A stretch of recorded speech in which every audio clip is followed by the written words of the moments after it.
ritrovati all'ultima edizione della mattina del TG Flash di New Sicilia. In apertura la morte di Vincenzo Catanese, il 33enne originario di Ramacca in provincia di Catania, rimasto coinvolto in un incidente stradale sull'autostrada 18 in direzione Messina tra Giarra e Giardini Naxos, avvenuto il 16 febbraio scorso.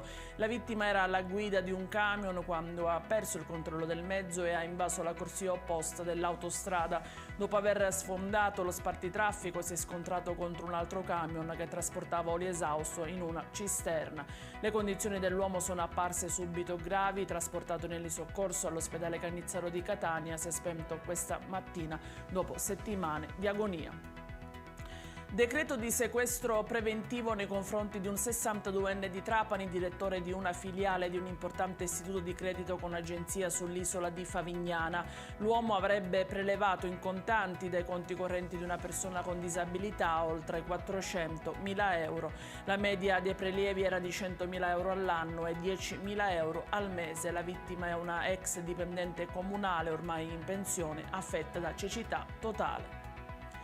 Blitz nelle scorse ore nel Palermitano, a Bagheria nello specifico. In un colpo solo sono stati arrestati uno spacciatore ed un suo favoreggiatore, sequestrata una notevole quantità di cocaina ed una cospicua somma di denaro e bloccata l'edificazione di un immobile abusivo. Ad operare sono stati i poliziotti del locale commissariato, riannodando i fili di un'indagine svolta sulle strade del grosso centro della provincia e alla ricerca di verifiche investigative su delega della Procura della Repubblica del Tribunale di Termini Imerese, che sono giunti nei pressi di un appezzamento di terreno dove sorgeva una costruzione abitata da un pregiudicato bagherese.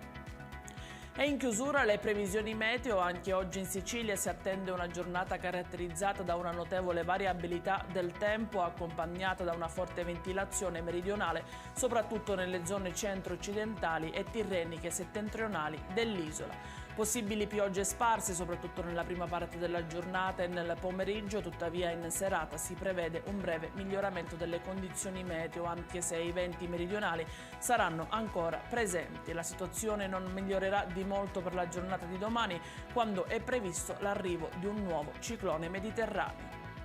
Questa era l'ultima notizia. Il TG Flash ritorna con nuovi aggiornamenti nel pomeriggio alle ore 16. A più tardi.